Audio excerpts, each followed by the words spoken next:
अस्सलामुअलैकुम my YouTube fellows, क्या हाल चाल हैं आप सबके। उम्मीद करती हूँ आप सब बिल्कुल खैर खैरियत से होंगे और अल्लाह पाक आप सबको अपने हिफ्ज़ अमान में रखे।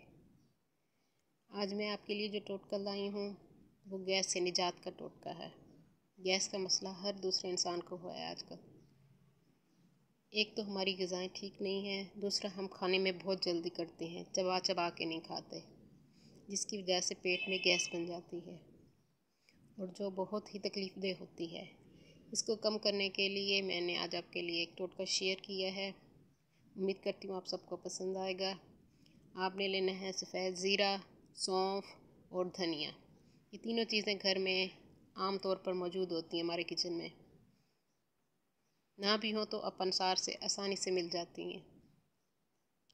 इन तीनों चीज़ों को आपने बराबर मिक़दार में ले लेना है और ग्राइंडर में पीस लेना है। और हर खाने के बाद आपने 2 से 3 चुटकी खा लेना है।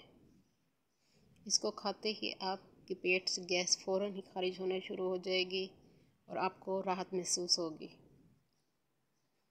उम्मीद करती हूँ मेरा ये टोटका आज का आपको पसंद आएगा। अपनी दुआओं में मुझे याद रखिएगा और मेरे चैनल को सब्सक्राइब करना मत भूलिएगा।